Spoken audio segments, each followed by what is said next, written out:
pueblo mágico de nuestro México lindo y querido, al amigo Jaime Hernández, editor en el periódico La Jornada, de La Jornada Sin Fronteras, conductor de su propio espacio en redes sociales, un hombre activo también en Twitter, una voz importante para que hable sin censura. Querido Jaime, te saludo con mucho gusto y seguimos analizando desde estas trincheras independientes el anuncio que desde ayer ya se nos había hecho y que hoy ratifica con pelos y señas el presidente Andrés Manuel López Obrador, la compra absoluta de la refinería Deer Park, y como lo mencionábamos por la mañana aquí en Sin Censura, eso también hace la diferencia entre gobiernos como el de la Cuarta Transformación y el de el comandante Borolas, el expresidente de México, Felipe Calderón, que solo atinó a construir una barda. Aquí ya hay refinería y está por inaugurarse otra en Dos Bocas. Te saludo con mucho gusto, Jaime. Oye, Vicente, qué chulo escenario, ¿eh? Qué chulo escenario que el que tienes detrás de ti. Qué precioso. No, Te hombre, tienes que dar la vuelta. Te tienes que dar la vuelta por acá, por Sonora. Ahora sí que me da envidia. Y cómo no, después te voy a contar a qué sabe el agua de los dioses sonorenses llamado Bacanora. Ay. No, y es que sí está hermoso. Mira nada más, déjame mostrarte las escalinatas. Sí. Mira nada más esos portales. De hecho, a la ciudad de Álamos se le conoce como la ciudad de los portales, pero ve las calles adoquinadas, se ha conservado el pueblo. Y bueno, insisto con lo de María Félix, porque si bien es cierto, por muchos años María Félix no promovió su pueblo mágico, desde algunas décadas para acá se le declara pueblo mágico a Álamos, Sonora, y esto es lo que tenemos, mi querido Jaime, que también es parte de la riqueza cultural de nuestro México lindo y querido.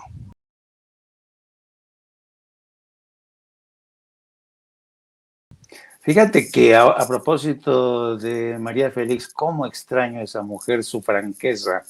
¿Te imaginas lo que podría haber dicho María Félix del acto de hoy en la que el presidente ya confirma finalmente la compra, el cierre de esta operación que nos va a permitir, bueno, a Pemex hacerse con el control de Deer Park y recuperar así un poco de la soberanía? Yo estoy seguro que María Félix estaría celebrando ese acto, porque yo creo que María Félix, a más de ser franca, directa, era una mujer que amaba a su país y era una mujer que pues le tocó vivir tiempos en la que, qué curioso y qué triste, ¿no? Yo creo que los años que vivió María Félix fueron de un nacionalismo acendrado, de un amor a la patria, de un amor a lo nuestro, que poco a poco fueron traicionando estos traidores que, educados en universidades de Estados Unidos, que se convirtieron en títeres, en operadores, en espantajos de los intereses corporativos. En fin, yo creo que hoy es por eso mismo un buen día para celebrar, para festejar el hecho de que el presidente haya ganado el pulso, porque no eran pocas las fuerzas que conspiraron contra esta operación. Hablábamos en la mañana de los esfuerzos de algunos congresistas del Partido Republicano que intentaron por todos los medios frenar esta operación de compra-venta. Y fíjate que si me apuras un poquillo más, para aquellos nacionalistas que están hacia ambos lados de la frontera, habría que decirles que ese nacionalismo mostrenco, ese nacionalismo aldeano, ha perdido su razón de ser. Y me explico por qué. Yo creo que para dos países como México y Estados Unidos, que en muchos sentidos, yo he dicho, Vicente, que México y Estados Unidos se ha convertido en una especie de hermanos siameses, ¿no? Tienes por un lado a un güero y por otro lado a un morenito. Y estamos condenados a entendernos y a complementarnos, ¿no? Y el hecho de que México haya cerrado este acuerdo con Shell habla de esa complementariedad y ese nacionalismo que siguen a unos agitando desde algunos medios diciendo no, que Estados Unidos tiene que reclamar a México, que cómo es posible, que están retrasados.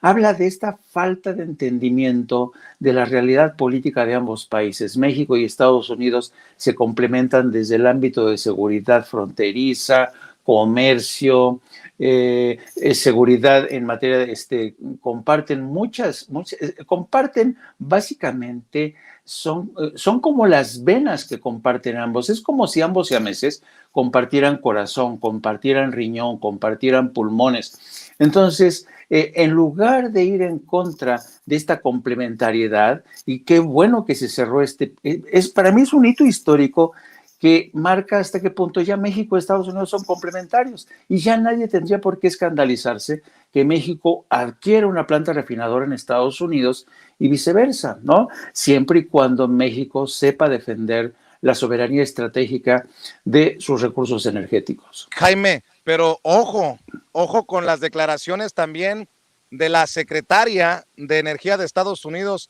Jennifer Granholm. Reconoce preocupaciones por el presunto impacto negativo que podría tener la reforma eléctrica. La secretaria de Energía de Estados Unidos expresó las preocupaciones de Washington en su visita en México por el potencial impacto negativo de la reforma eléctrica que impulsa el presidente López Obrador. En cada reunión, cito, expresamente transmitimos las preocupaciones reales de la administración Biden-Harris por el potencial impacto negativo de las reformas energéticas propuestas en México en la inversión privada de Estados Unidos en México. Aunque el presidente señaló que la secretaria entendió que la misión de la reforma eléctrica es desterrar la corrupción, esta advirtió de riesgos y cito nuevamente, la reforma propuesta podría también dificultar los esfuerzos conjuntos de Estados Unidos y México en materia limpia y clima. Debemos mantener y realzar los mercados energéticos abiertos y competitivos que traen beneficios a Norteamérica. En otras palabras, entiendo lo que dices, somos hermanitos, pero siempre hay un pero. Que no se nos olvide que Estados Unidos no tiene amigos, tiene intereses. Así es. Y aquí vemos en esta retórica de la Secretaría de Energía, escuchamos la voz, la retórica de las grandes compañías corporativas. Y fíjate que por eso mismo el presidente en la mañana de hoy aceptó que de algún modo entendió la petición de Estados Unidos y por eso va a revisar caso por caso a las empresas que ya tienen inversiones aquí. Yo creo que vamos a ver qué es lo que ocurre. Vamos a ver si después de estas negociaciones las cosas llegan a buen puerto. Yo sospecho que sí, porque uno de los puntos claves que tiene que ver, y lo aseguró así, lo subrayó el presidente esta mañana, es el tema de los subsidios. No puede ser que México siga subsidiando a empresas que vienen a invertir aquí, que les facilite todo, que les abarate la energía eléctrica. Porque mira, Vicente, desde hace mucho tiempo, y en el marco no solamente de la relación bilateral, sino también en el marco del Tratado de Libre Comercio, México ha competido desde la desventaja frente a Estados Unidos, porque, por ejemplo, en un campo, el agrícola, tú sabes que Estados Unidos subsidia a todos sus agricultores, y esa competencia desleal ha destruido ha arruinado a millones de campesinos que han ido a arremolinarse ahí en las grandes ciudades. Bueno, por eso el presidente dice, no vamos a seguir subsidiando a empresas que sí vienen a invertir y bienvenidas sean, pero no vamos a seguir subsidiando, pagándoles, ofreciéndoles energía eléctrica a menor precio, exenciones fiscales, etcétera, etcétera. Así es que yo creo que es un buen punto de inicio. Acuérdate que en cualquier negociación, y eso lo tendría que tener muy en claro Jennifer Granholm, yo creo que, y lo decía, me acuerdo que lo decía mucho Obama, en cualquier negociación bilateral, tú no puedes esperar que el 100% de tus peticiones se cumplan.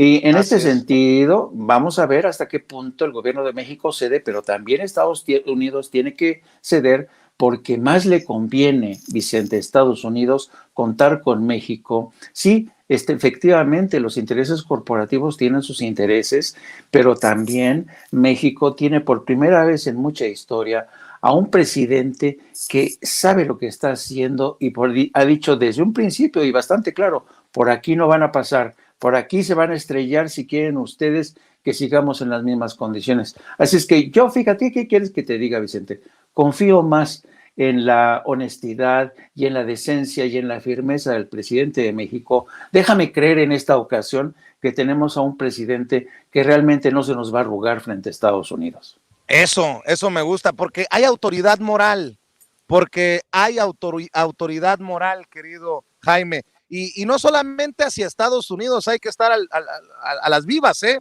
Estaba leyendo que datos de la Comisión Federal de Electricidad señalan que hasta febrero pasado, al amparo de la ley de la industria eléctrica modificada con la reforma de 2013, Iberdrola, la empresa española, recibió subsidios por 56,175 millones de pesos. El monto es equivalente al 37% de los 150,000 millones de pesos que la compañía invirtió en México hasta 2020. Pues negocio redondo para estos hijos de la chingada, querido Jaime. Y si te das cuenta, por eso mismo el presidente también hizo alusión a los empresarios españoles, a los grupos corporativos españoles que se han metido debajo de las enaguas de los poderes corporativos de Estados Unidos. Haz de cuenta, así como van chupando rueda, como dicen los ciclistas. Dice, tú avanza, ponle la madre a los mexicanos para que yo me beneficie, ¿no?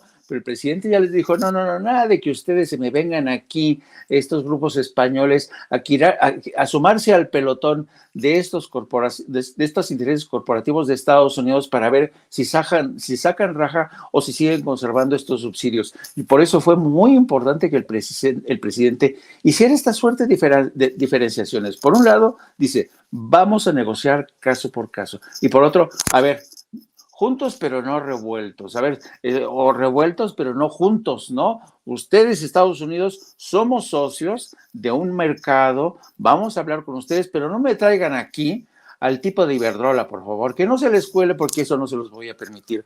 Así es que eso es bueno, eso para mí es una buena señal. Oye, Jaime, ya que estamos en estas cosas, que no me hinchen las pelotas, esos que dicen que la reforma eléctrica propuesta por Morena y por el presidente Andrés Manuel López Obrador es dañina para el país. Estoy leyendo esto que también seguramente te va a generar un encabronamiento fenomenal, majestuoso. 70,000 empresas, dice el titular de la Comisión Federal de Electricidad, el odiado por muchos, el valorado por otros, el respetado por otros tantos, Manuel Bartlett Díaz. El director de la Comisión Federal de Electricidad dice que 70,000 empresas no pagan electricidad. ¡Carajo! Pues queda claro de qué lado del debate están esos personajes, los panistas sobre todo, que dicen abiertamente que van a votar en contra de la reforma eléctrica propuesta por el presidente Andrés Manuel López Obrador. Mira, déjame leerte lo que publica Regeneración MX.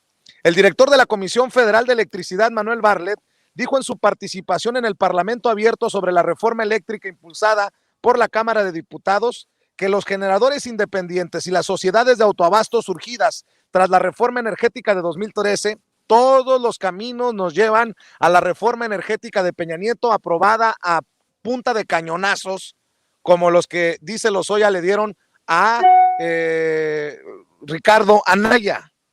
Dice que son figuras ilegales y tramposas. Además señaló que ambos mecanismos representan el 42% del sistema eléctrico nacional. Afirmó que si no se aprueba la iniciativa presidencial, hacia 2024, la Comisión Federal de Electricidad estaría en franco proceso de desaparición, pues tendría solo el 29% del mercado. Dice, existen 110 sociedades fraudulentas que venden energía a más de 70,000 presuntos socios, lo que está prohibido por la ley específicamente. Estos 70,000 consumidores son empresas que no pagan electricidad en comparación a los millones de mexicanos que sí pagan su consumo. Y cito, las empresas mayoritarias, las más grandes del país, no pagan.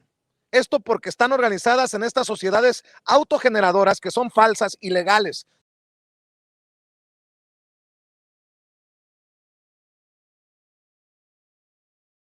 No pagan. En cambio, la población en general tiene que pagar su servicio, su recibo. Y me pongo a pensar en nuestros tíos, en nuestras tías, en nuestros hermanos, en nuestros primos que viven, por ejemplo, en zonas como, para no ir muy lejos, Sonora. Aquí donde es un pinche infierno en verano, en tiempo de calor, mi querido Jaime. Y ahí sí, o pagas, o no hay aire acondicionado, o pagas, o te achicharras literalmente en el infierno. Sí, yo creo que, fíjate que este agravio comparativo, el agravio comparativo que desveló Manuel Bartlett al señalar que mientras uno no paga nada, otros millones pagamos muchos. Yo no te quiero enseñar mi recibo de la luz, querido Vicente, pero en verdad da coraje, ¿no? Da coraje. Y claro, yo pago lo que tengo que pagar, consciente de que con eso estoy contribuyendo a que la Comisión Federal de Electricidad se mantenga robusta financieramente, que sus trabajadores sigan ahí arrimando el hombro. Pero fíjate, lo que pasa es que este tema lo han manoseado tanta gente, lo han manoseado este tema los falsos ecologistas, los políticos que se dicen que han descubierto la ecología, pero fíjate que hay algo que desde hace tiempo se viene denunciando y es el llamado neocolonialismo verde. ¿Qué es este neocolonialismo verde? El neocolonialismo verde son estas organizaciones que te dicen, no, ya no extraigas petróleo, no, ya no refines, hay que apostar por energías limpias. Y la gente con este estandarte del neocolonialismo verde llega a países como México y dicen, señores, ya no saquen, ya no extraigan petróleo, ustedes ya no extraigan esa labor, déjense las otros, y en lugar de eso nada más extraigan, nosotros vamos a encargarnos de todo esto, de las fuerzas, ¿cómo se llama? De la fuerza de suministro de energía eléctrica vía eólica. Nadie menciona lo hidroeléctrico, por ejemplo. Nadie quiere mencionar otra vez el tema nuclear. Y en medio de esta cresta del neocolonialismo verde se suman todas estas empresas como Iberdrola y le pagan dinero, financian a grupos de cabildero, partidos políticos que también se montan en este neocolonialismo verde para vendértelo como la gran panacea.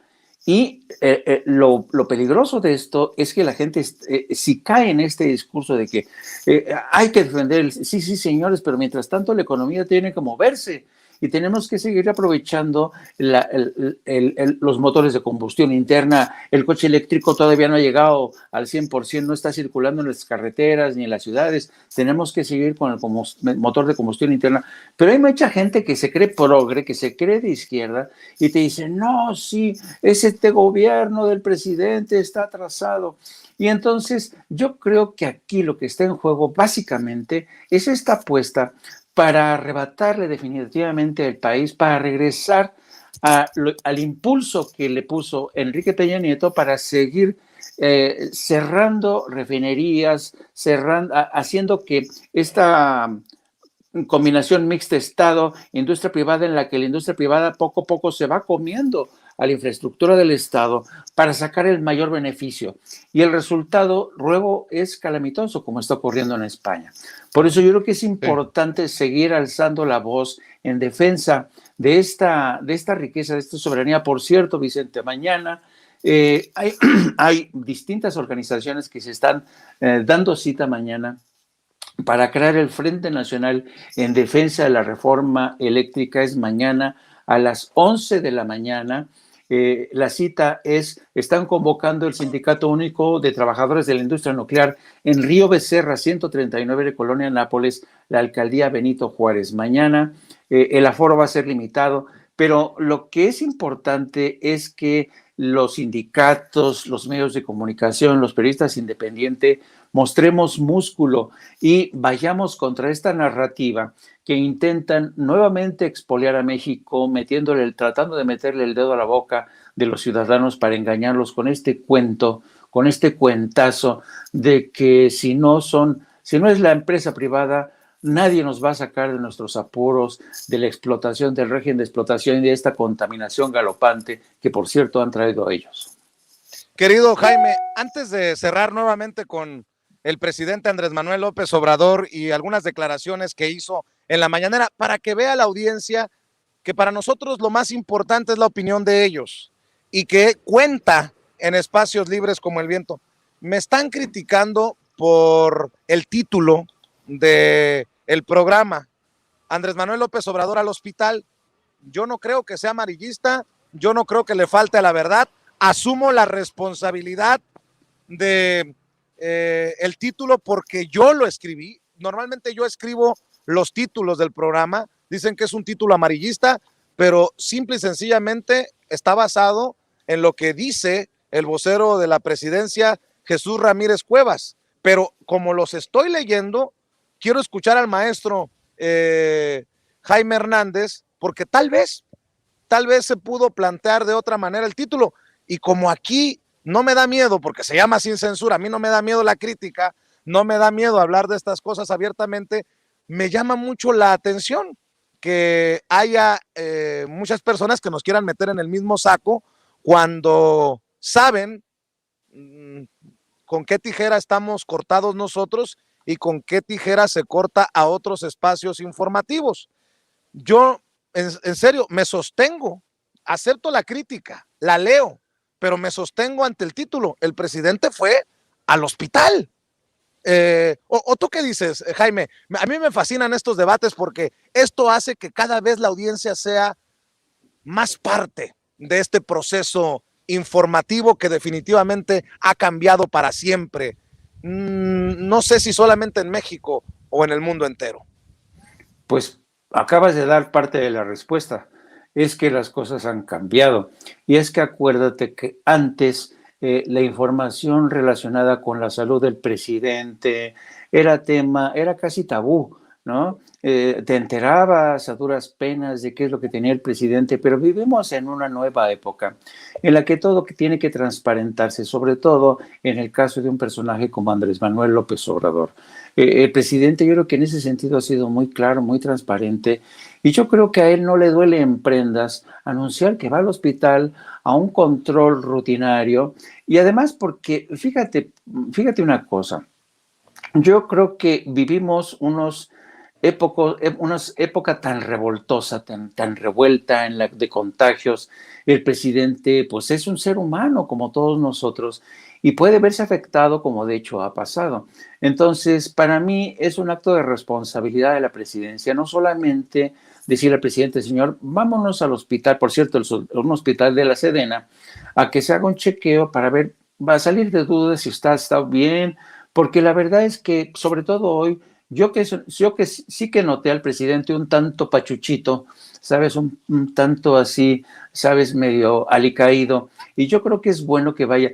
Pero decir que el presidente va al hospital, pues es que yo no sé qué es lo que está pasando, ¿no? Insisto, son los signos de los nuevos tiempos de mayor transparencia informativa. Y además otra cosa que comentaba yo en otro programa, yo decía que a veces los mexicanos, ¿sabes? Nos complicamos mucho la vida recurriendo al subterfugio, ¿no?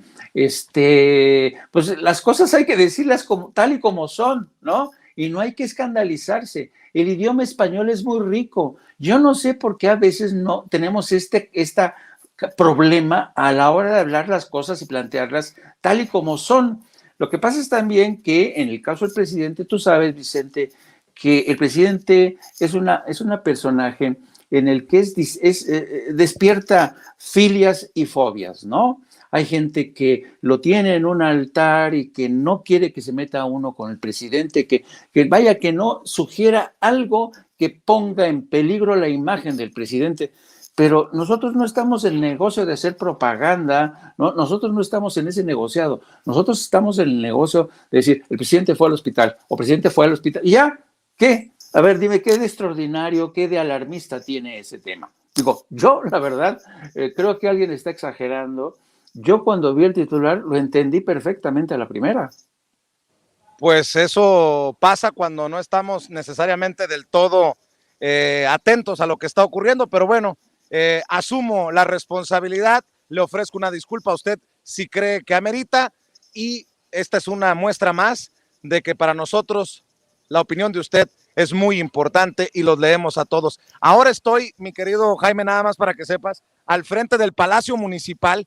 Cuando se abran las puertas, ahorita está haciendo las pruebas de sonido Fernando de la Mora, el gran tenor mexicano Fernando de la Mora, que dará el banderazo inicial al Festival Alfonso Ortiz Tirado con la Sinfónica, pero es hermosísimo este Palacio Municipal de Álamos, Sonora, que se ha conservado muy original, digámoslo así. Y bueno, hablando de palacios, en Palacio Nacional, en la mañanera, el presidente Andrés Manuel López Obrador, con el tema que iniciamos, vamos a cerrar, mi querido Jaime, dijo que algunos lo quieren acusar con Estados Unidos, pero la ponen muy difícil porque saben cómo corre el agua desde allá, desde los United States, desde Gringolandia. Así lo dijo el presidente Andrés Manuel López Obrador en la mañanera. Algunos, no todos, de los que se beneficiaron, o empresarios mexicanos vinculados con españoles, no en general, entonces que buscan protegerse con el gobierno de Estados Unidos. Entonces, vamos a acusarlos con el gobierno de Estados Unidos.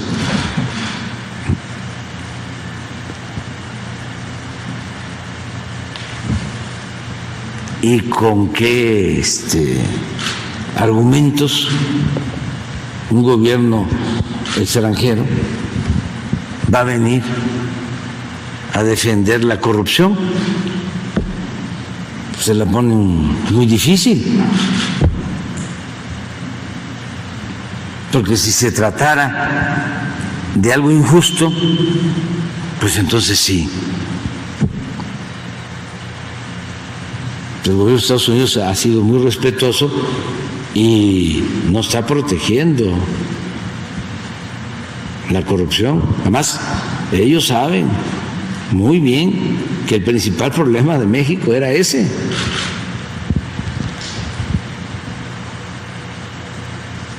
Entonces ahí andan buscando protección, ¿no? Lo vamos a acusar porque va a expropiar. Nos vamos a quedar sin luz, va a haber apagones.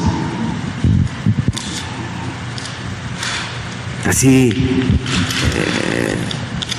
es en Venezuela. Son ideas comunistas. Cuando les debería dar vergüenza. Son unos reverendos ladrones que no entienden que ya son otros tiempos y que antes son otros tiempos, son unos reverendos ladrones. Difícil que un gobierno extranjero pues venga a defender la corrupción cuando sabe que en México el problema principal era ese, la corrupción. Jaime, para cerrar. Fíjate que cuando estaba escuchando al presidente, precisamente esta alusión directa a algunos empresarios españoles que han ido a meterse bajo las enaguas de algunas empresas de Estados Unidos. Mira, tú sabes que yo fui durante 15 años corresponsal en España y conozco muy bien España y conozco muy bien a los empresarios españoles. Son unos acusicas, son unos quejicas. Con tal de salirse con las suyas, se alían con quien sea, ¿no? Ya me imagino ahí en plan de acusicas, así como Gustavo de Hoyos, ¿te acuerdas? Que fue a decirle ante el rey, por favor, que intervenga en el caso de México. Así estos empresarios españoles que son aldeanos, se suman con otros aldeanos que son como Gustavo de Hoyos, y entre todos ellos se quieren venderte esta historia de que México se encamina hacia el comunismo, la expropiación, la nacionalización. Pero mira, yo que tengo la impresión y confío en ello, de que Joe Biden ya está en otra frecuencia, lo mismo que Jennifer Granholm, que a lo mejor el discurso, la retórica que empleó Jennifer Granholm, acuérdate que ella depende mucho también del apoyo de los sindicatos, y los sindicatos también están en la misma frecuencia de apostar por energías limpias. Pero a la hora de negociar cara a cara con el gobierno de México es otro asunto, es otro asunto. Así es que no nos dejemos engañar, no nos dejemos llevar por este tipo de discursos maximalistas que muchas veces son solamente imposturas políticas obligadas por los intereses de una y de otra parte. Así es que, en pocas palabras, yo creo que el presidente le llamó a las cosas por su nombre, señaló directamente a los españoles por meterse bajo las enaguas de los corporativos de Estados Unidos, y sospecho que después de esto no les va a funcionar, querido Vicente. Que así sea, querido Jaime Hernández. ¿Por qué no cerramos invitando a la gente para que te acompañe, para que te busque, para que te siga en redes sociales y para que respalde tu espacio en YouTube? Pues sí, querido Vicente, estamos creciendo como canal gracias a estas intervenciones en el espacio de No Apto para Cínicos en YouTube. Por favor, suscríbanse, denos like, muchos likes, y también, por favor, síganos a través de nuestra cuenta de Twitter, @JaimeYourno, y a través de las páginas de La Jornada, en la sección de La Jornada Sin Fronteras, una sección que hemos abierto, la dirección del periódico abierto, para interesarnos por este éxodo sin precedentes de inmigrantes en distintas partes del mundo. Muchas gracias, Vicente, y que te la pases muy bien ahí. Muchas gracias desde acá, desde Álamo, Sonora, Pueblo Mágico, te saludo, querido Jaime Hernández. ¿Por qué estamos en Sonora? ¿Por qué estamos en